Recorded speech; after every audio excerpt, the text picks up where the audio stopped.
Vamos lá. Boa tarde, gente. Boa tarde. Sou a Paraíso, né?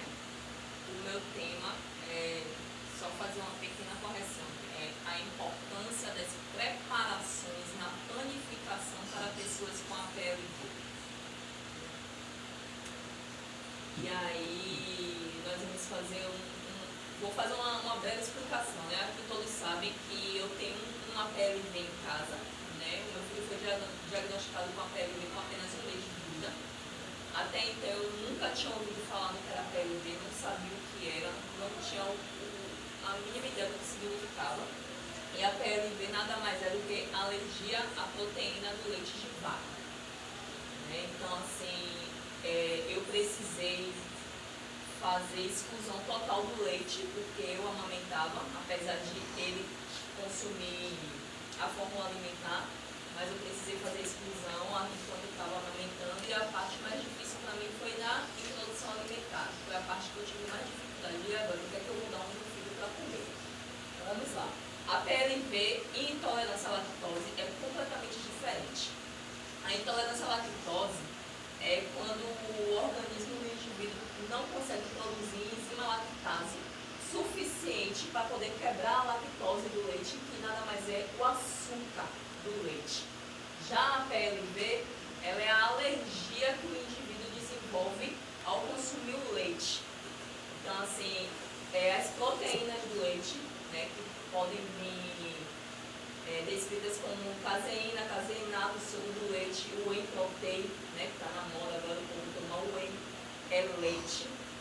Então, tudo isso aí faz com que o alérgico ele tenha a reação, e as reações também são um pouco diferentes, né? Às vezes a pessoa confunde a reação, porque a intolerância você pode ter uma diarreia, você pode ter um incômodo intestinal, né, o estufamento. Já no APLV, as reações são muito mais severas.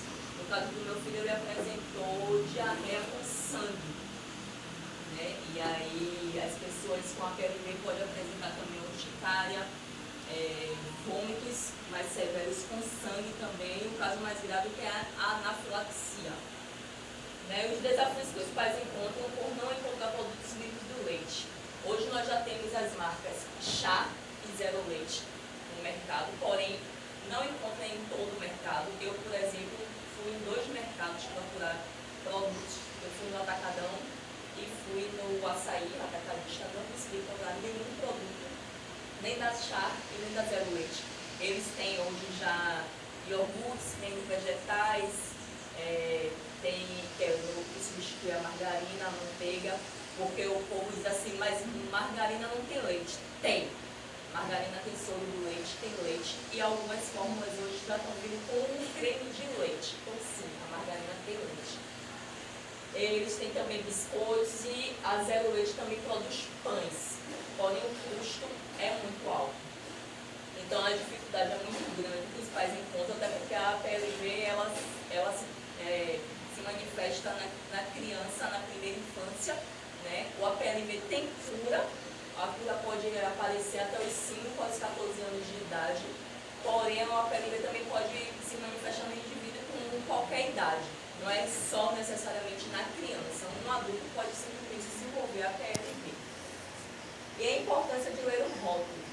Então, assim, às vezes você olha o rótulo, não tem escrito leite, mas pode ter escrito caseína. Eu só coloquei alguns exemplos ali. A caseína, a lactoglobulina, a albumina, o soro do leite. Mas também pode vir como caseinato, o whey protein, o próprio leite em pó, né? Então, todos esses vai causar a reação, porque para o APLV, apenas o traço do leite já é suficiente para dar uma reação.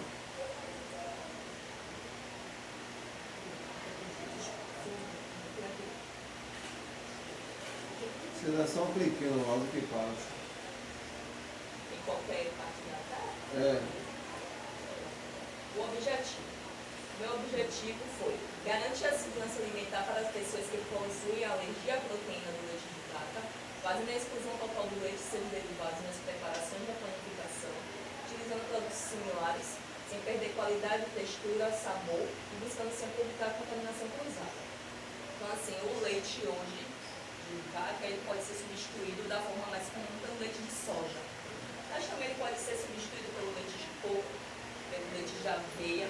O leite de aveia já é um pouco menos acessível em relação a valores. O leite de amêndoas também. E dependendo da preparação, ele também pode ser substituído por água. Por exemplo, no bolo você pode usar água. O pão que eu fiz, inclusive, ele foi feito com água, no lugar do leite.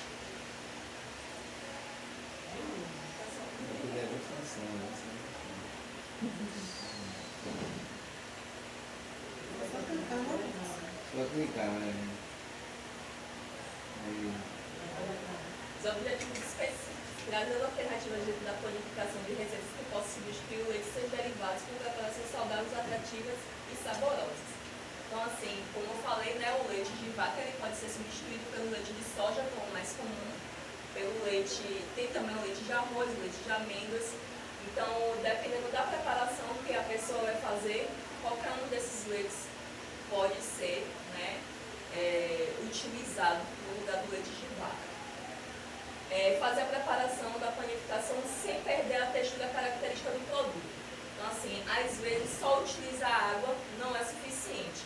Então, substituir o leite de vaca por um leite de coco, né, que ele já é mais encorpado, mais gorduroso, ele vai dar mais sabor e vai manter a textura e a estrutura do pão e do bolo também.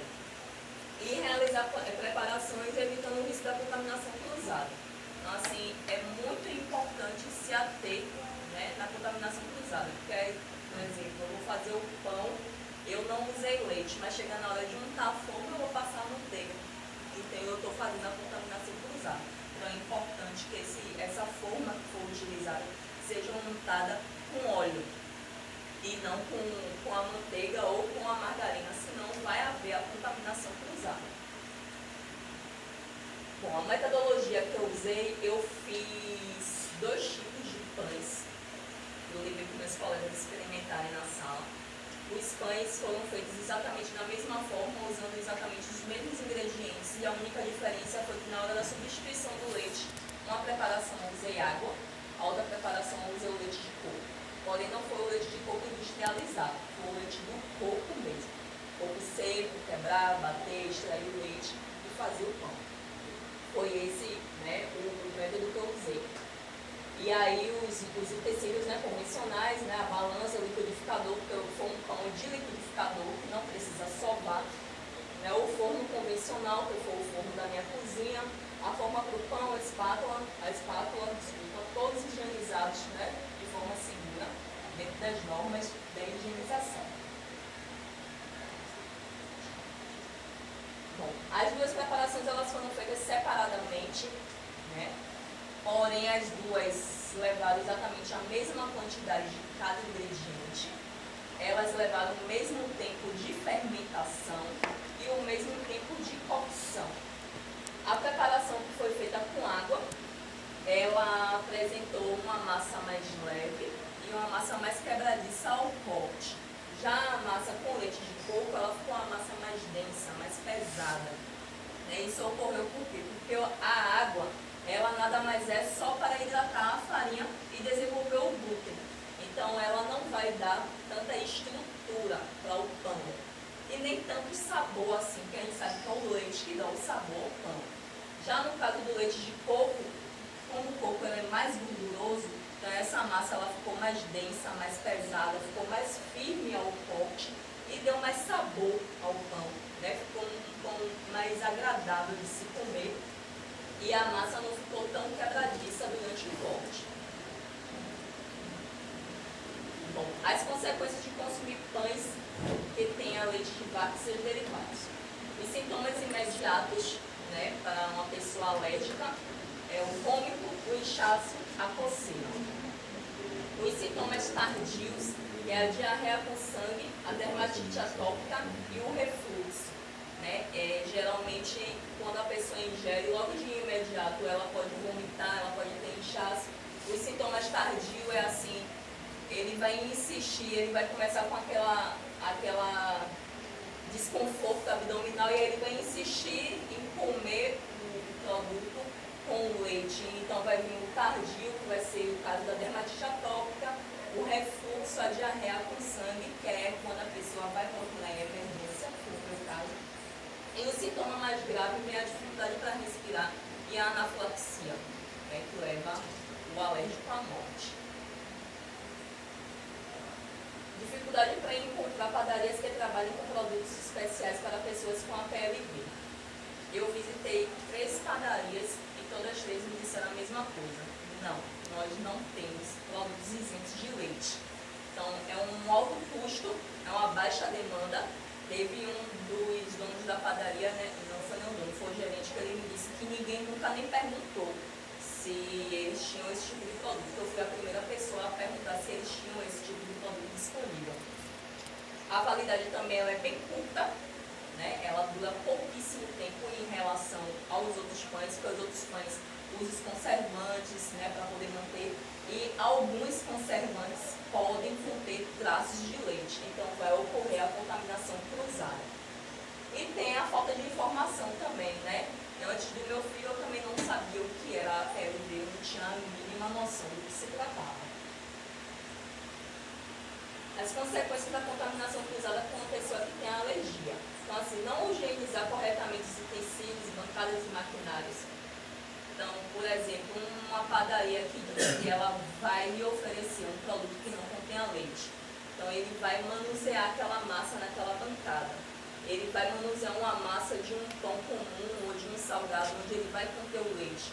Mas na hora de fazer a outra massa que não vai conter o leite, se ele não higienizar corretamente aquela bancada, ele vai transferir os resíduos do leite, né, para aquele produto e a pessoa vai ter a reação, porque para o alérgico apenas o traço já é suficiente para ela ter a reação alérgica. E reutilizar o óleo da fritura, né, às vezes você está fritando um salgado e depois você vai lá e frita um outro salgado que seja isento de leite, ou vai reutilizar o óleo de uma fritura qualquer e vai fritar um frango, alguma coisa, um bife, e você acaba transferindo o resíduo do leite para aquele alimento. Conclusão.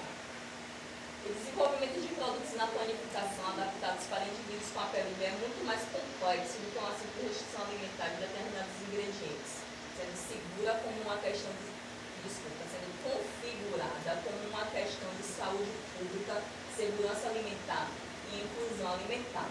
Então, sim, gente, é possível sim viver com a PLV. Eu digo isso por experiência própria. É possível, é difícil, não é fácil, mas é possível você conviver sim com a PLV. Há alternativas para poder você fazer de forma correta, você evitar a contaminação cruzada e você manter uma alimentação saudável e uma alimentação segura, né? Então, eu ouvi uma vez no hospital a médica me dizer: alergia mata.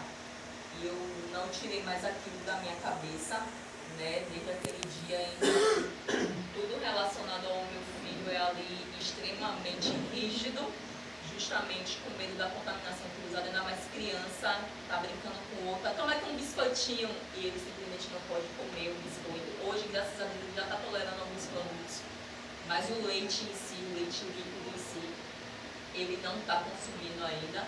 Então, assim, é possível viver com a PLV, é muito difícil, é muito complicado, mas dá para a gente conseguir equilibrar, né, a doença com a saúde.